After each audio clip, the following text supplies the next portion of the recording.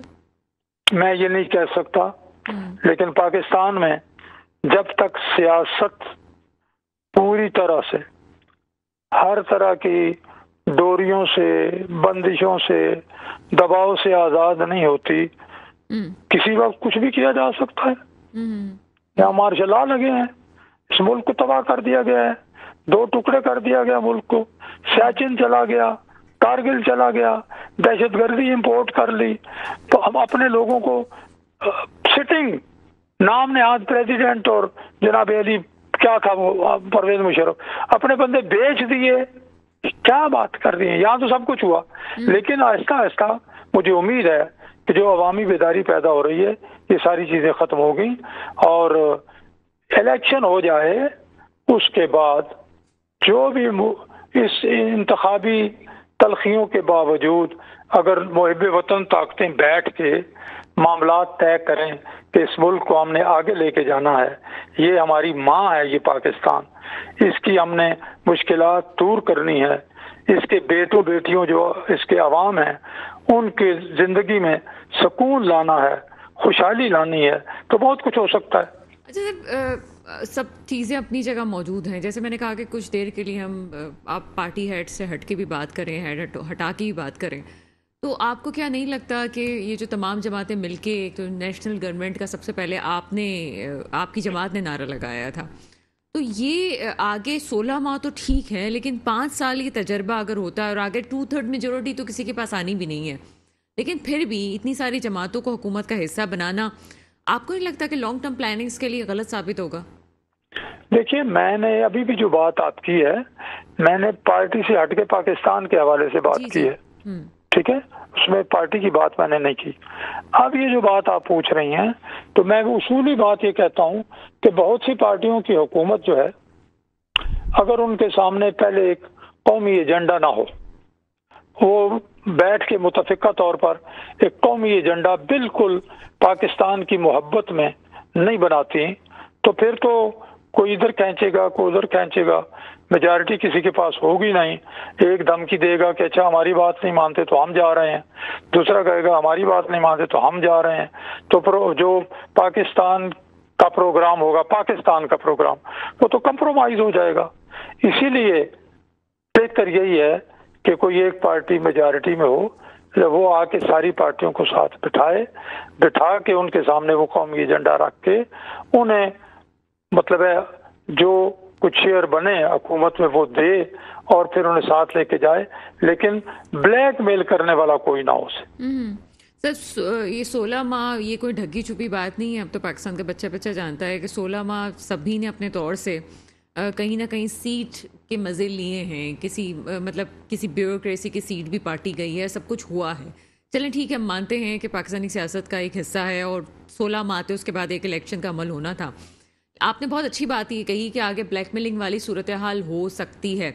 جیسے ابھی سے ہم یہ دیکھ رہے ہیں کہ کہاں بلاول بھٹو اور زرداری صاحب شہباز شریف صاحب کی تعریفیں کرتے نہیں تھک رہے تھے، اور ابھی اچانک سے ایک شو باز اور اکانومی کے حوالے سے ان کو بہت پیچھے ظاہر کرنا، اس قسم کی الفاظ اور چیزیں سامنے آ رہی ہیں.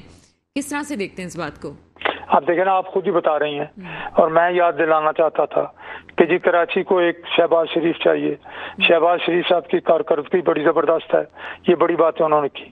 لیکن 16 ماہ کی جو بات آپ نے کی، دیکھیں اس میں بنیادی چیز وہی ہے کہ پاکستان کی معیشت کو دیوالیہ پن کے قریب کر دیا گیا تھا.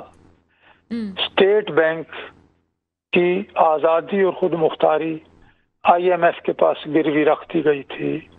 آئی ایم ایف کے ساتھ جو معاہدہ کیا گیا تھا اس میں یہ ایکسیپٹ کیا گیا تھا کہ فلاں مہینے میں 3 مہینے کے بعد ٹیکس بڑھائیں گے، گیس کی قیمتیں بڑھائیں گے، بجلی کی قیمتیں بڑھائیں گے، فلاں کریں گے، پیٹرول پر لیوی لگائیں گے. یہ سارے معاہدے عمران خان صاحب کر کے گئے تھے، پاکستان کی معیشت کو گروی رکھ گئے تھے. وہ آدمی جو کہتا تھا میں خودکشی کر لوں گا، آئی ایم ایف کے پاس نہیں جاؤں گا، اس نے پاکستان کو گویا ذبح کر دیا.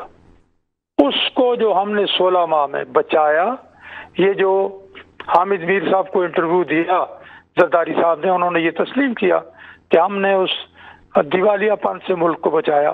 اور اگر ہم عدم اعتماد نہ کرتے تو ایک جنرل کے ذریعے یہ حکومت 2026 تک لے جاتے اور پتہ نہیں پھر کیا کیا کرتے، صدارتی نظام، فلاں نظام، فلاں نظام. تو یہ کریڈٹ تو وہ لیتے ہیں.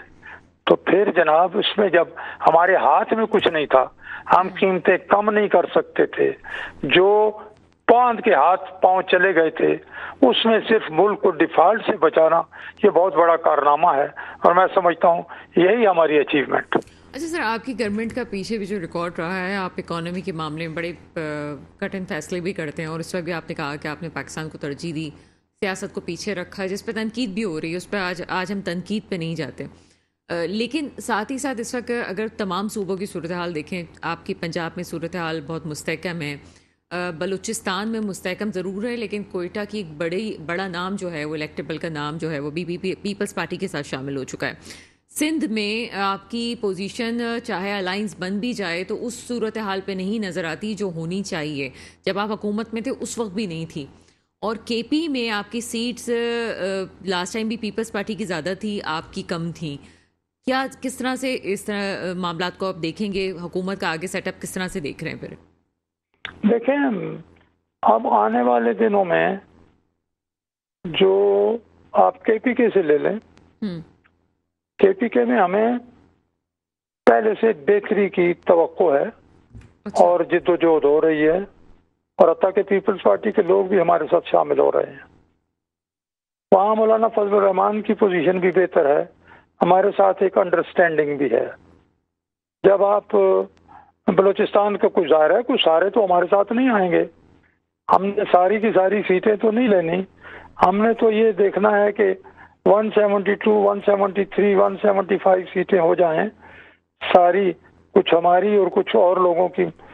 اگر تو ہمیں اللہ پاک مہربانی فرمائے اور ہماری جدوجہد سے ہمیں سمپل میجارٹی مل جائے تو پھر باقی لوگوں کو ملا کے ہم اچھی پوزیشن بھی بنا سکتے ہیں.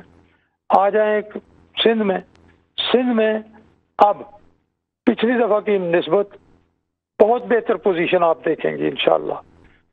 تو اگر سیٹیں جو ہیں ہماری بڑھ جاتی ہیں، اور یقیناً بڑھیں گی، کیونکہ وہاں پی ٹی آئی کا جو معاملہ ہے وہ تقریباً ختم ہو گیا ہے سندھ میں اور کراچی میں. وہ جو ایم کیو ایم کا ووٹ بینک ہے وہ ریوائیو ہو رہا ہے یا ہو گیا ہے. ہمیں بھی کچھ سیٹیں مل رہی ہیں، ہم اور پارٹیوں کے ساتھ مل کے وہاں انتخابی جو ایک اتحاد سا کر رہے ہیں، اس کے نتائج یقیناً انشاءاللہ اچھے ہوں گے. سر، لاسٹ ٹائم بھی 2013 والی گورنمنٹ خود آپ نے اخلاقی طور پہ نواز شریف صاحب نے کے پی کی دے دی تھی ان کو، پی ٹی آئی کو. جی اس وقت اخلاقی طور پہ دے دی تھی نا اس کی جو سیٹ تھی، ورنہ آپ کا الائنس بن سکتا تھا جے یو آئی ایف سے. اور ہم نے وہ تو نواز شریف صاحب نے پورے بلوچستان میں بھی اور کے پی میں بھی انہوں نے اخلاقی طور پر یہ کہا کہ یہ سنگل لارجسٹ پارٹی ہے پی ٹی آئی. حالانکہ مولانا فضل الرحمان صاحب نے کہا تھا ہم حکومت بنا سکتے ہیں. میاں صاحب نے کہا یار بات یہ ہے کچھ اصول بھی ہونا ہی چاہیے. اسی طرح سے ان کو موقع دیا. میاں صاحب جب تک اپنا وہاں آزاد کشمیر کی حکومت پیپلز پارٹی کی حالانکہ میرے یعنی صرف مجھے اشارہ کرتے میں وہاں عدم اعتماد کرا دیتا، لیکن میاں صاحب نے کہا نہیں، میں نے بتایا بھی کہ وہاں عدم اعتماد تیار ہے، انہوں نے کہا نہیں عدم اعتماد کرنا ہے، اس حکومت ان کو پوری کرنے دے۔ تو اس لیے کچھ ہم نواز شریف صاحب تو اخلاقیات میں بلیو کرتے ہیں، دوسرے لوگوں بھی کرنا چاہیے نا۔ چلیے میں چاہوں گی کہ اس پہ تھوڑی اور تفصیل سے بات ہو، میرے ساتھ ہی رہیے گا۔ صدیق الفاروق صاحب، ایک چھوٹے سے بریک کا وقت ہوا ہے، بریک کے بعد واپس آپ کے سامنے۔ صدیق الفاروق صاحب ہمارے ساتھ موجود ہیں، ان کا موقف آپ نے سنا۔ ہر کسی کی اپنی بات، اپنا موقف ضرور ہوتا ہے، لیکن حقیقت یہ ہے کہ 75 ایئرز میں جو سیاست رہی ہے اسی کا کوئی تسلسل ہمیں نظر آ رہا ہے۔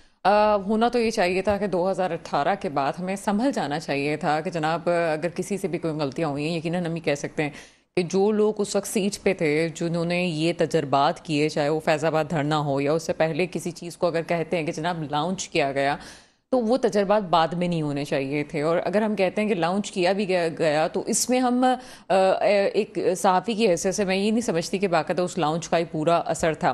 کچھ شخصیات بڑی ایک کشش رکھتی ہیں، ان میں ایک پی ٹی آئی چیئرمین کی بھی شخصیت تھی۔ اگر کسی گھر میں 4 ووٹ تھے تو 2 ووٹ انہوں نے اپنی مرضی سے ڈالے تھے، اس میں کسی کا لانچ کرنے کا مسئلہ ہی نہیں تھا۔